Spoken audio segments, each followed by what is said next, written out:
People's voice স্টেশনের পক্ষ থেকে সবাইকে শুভেচ্ছা এবং স্বাগত জানাচ্ছি সুমন নূর। 5ই আগস্টে ক্ষমতা হারানোর পর এই প্রথমবারের মতো বিচারের সম্মুখীন হলেন সাবেক প্রধানমন্ত্রী শেখ হাসিনা।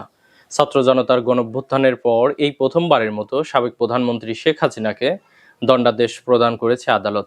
আন্তর্জাতিক অপরাধ ট্রাইব্যুনাল একে শেখ হাসিনাকে 6 মাসের বিনাশ্রম কারাদণ্ড প্রদান করে। আন্তর্জাতিক অপরাধ ট্রাইব্যুনালের চিফ প্রসিকিউটর তাজুল ইসলাম তিনি সাংবাদিকদের এক প্রশ্নের জবাবে তিনি আদালতের তার শেখ হাসিনার বিরুদ্ধে যে দণ্ডাদেশ সেটি কিন্তু আজকে ব্যাখ্যা করেন। তাজুল ইসলামের ভাষ্য মতে শেখ হাসিনা যিনি ছাত্র জনতার গণ অভ্যুত্থানে ক্ষমতা হারানোর পর থেকেই তিনি প্রতিবেশী দেশ ভারতে পলাতক অবস্থায় রয়েছে।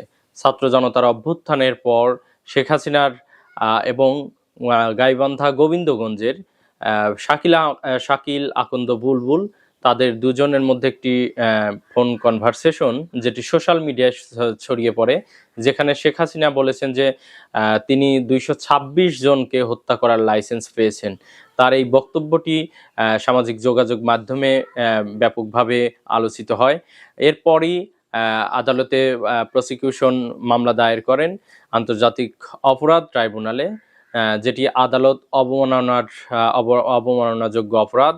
এবং এই অভিযোগ শেখ হাসিনার বিরুদ্ধে যেটি আসে সেখানে তাজুল ইসলামের বক্তব্য থেকে যেমনটি জানা যায় যে তিনি 226 জনকে হত্যার লাইসেন্স পেয়েছেন যে বক্তব্য, সেখানে তিনি তার ব্যাখ্যার পরিপ্রেক্ষিতে যেটি জানায় যে শেখ হাসিনা এর মাধ্যম দিয়ে যেটি বোঝাতে চেয়েছেন যে সেটি আন্তর্জাতিক অপরাধ ট্রাইব্যুনালে তার বিরুদ্ধে যেসব মামলা চলমান রয়েছে বা যেগুলো বিচার প্রক্রিয়াধীন আছে সেই মামলাগুলোতে শেখ হাসিনার বিরুদ্ধে যারা সাক্ষী প্রদান করছেন বা শেখ হাসিনার বিরুদ্ধে আনিত যে অভিযোগগুলো মামলাগুলো রয়েছে সেই সকল মামলার বাদী, সাক্ষী, তদন্তকারী কর্মকর্তা সহ বিচার প্রক্রিয়ার সাথে যারা জড়িত তাদের সকলের বিরুদ্ধে শেখ হাসিনা হত্যা সহ তাদেরকে বাড়িঘর ভাঙচুর সহ বিভিন্ন ক্ষয়ক্ষতি সাধনের উদ্দেশ্যে যে বক্তব্যটি সেটি মূলত আন্তর্জাতিক অপরাধ ট্রাইব্যুনালে দাখিল করা হয়। এবং এই অভিযোগটি পুলিশের ফরেনসিক বিভাগ যেটি সিআইডিতে রয়েছে সেই সিআইডির তদন্ত প্রতিবেদনে উঠে আসে যে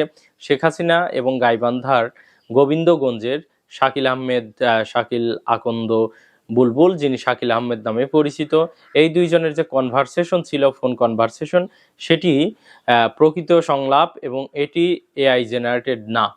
এর ফলে সিআইডির যে ফরেনসিক রিপোর্ট সেই রিপোর্টের আলোকে এবং ঘটনার বিশ্লেষণের ফলে শেখ হাসিনার এবং গাইবান্ধা গোবিন্দগঞ্জের শাকিল আকন্দের যে ফোন আলাপ সেটি সত্য প্রমাণিত হয় এবং এটি আদালতকে প্রিজুডিস করে মর্মে তাজুল ইসলাম যেমনটি জানাচ্ছিলেন। এবং এই মামলা প্রমাণিত হয় শেখ হাসিনার বিরুদ্ধে আনিত মামলাটি প্রমাণিত হয়, তাকে কিন্তু 6 মাসের কারাদণ্ড প্রদান করেছে আদালত। একই সাথে মামলার অপর আসামি গাইবান্ধা গোবিন্দগঞ্জের শাকিল আকন্দ বুলবুল তাকে কিন্তু 2 মাসের কারাদণ্ডাদেশ দেওয়া হয়। শেখ হাসিনার বিরুদ্ধে তার ক্ষমতা হারানোর পর 5ই আগস্টে ক্ষমতা হারানোর পর এই প্রথম কোনো মামলা যেখানে তাকে শাস্তি প্রদান করা হয়েছে। তবে মোহাম্মদ তাজুল ইসলাম যেমনটি জানিয়েছিলেন যে এই মামলার যে বিবাদী দুজন রয়েছেন, মামলার দণ্ডাদেশ যাদের বিরুদ্ধে দেওয়া হয়েছে শেখ হাসিনা এবং বুলবুল, তারা বর্তমানে পলাতক অবস্থায় দেশের বাইরে অবস্থান করছেন। কাজেই দেশের বাইরে থাকার কারণে তাদের শাস্তিটা কিভাবে হবে সে বিষয়ে তিনি ব্যাখ্যা করেন যে তাদেরকে যখন গ্রেপ্তার করা হবে বা শেখ হাসিনা এবং বুলবুল যদি আদালতে আত্মসমর্পণ করেন, ঠিক সেই আত্মসমর্পণ কিংবা গ্রেপ্তারের পর থেকে তার শাস্তিটা শুরু হবে।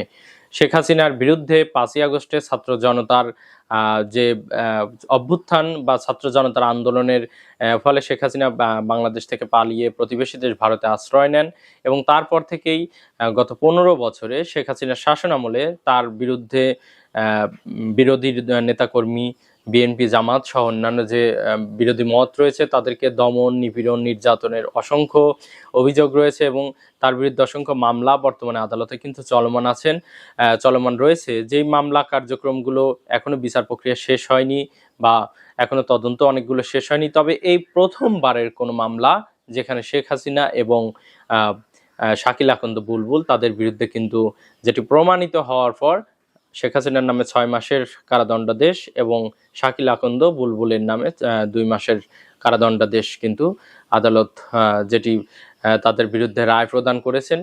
এবং এই মামলার ফলে শেখ হাসিনার বিরুদ্ধে যে প্রথম রায়, তার পরবর্তীতে আসলে শেখ হাসিনার সেখানে আইনজীবী না থাকায় রাষ্ট্রপক্ষের আইনজীবী ছিল এবং একই সাথে অন্যান্য যে মামলাগুলো আছে সেখানে সে মামলাগুলো চলমান রয়েছে এবং সে মামলাগুলোর কিন্তু রায় এখনো প্রকাশিত হয়নি, বিচার কার্যক্রম চলমান রয়েছে। এবং শেখ হাসিনা 5ই আগস্টে ছাত্র জনতার গণঅভ্যুত্থানে ক্ষমতা হারানোর পর অনেক বিষয়গুলো চলে আসে, যেখানে অনেক ঘটনায় তিনি নির্দেশদাতা বা অনেকগুলো ঘটনার ক্ষেত্রে তিনি উস্কানি দিয়েছেন বা সহযোগিতা করেছেন। এসব বিষয়ে অসংখ্য মামলায় কিন্তু তাকে প্রধান আসামি করে মামলা দায়ের করা হয়েছে, যে মামলাগুলো বিচার প্রক্রিয়াধীন রয়েছে।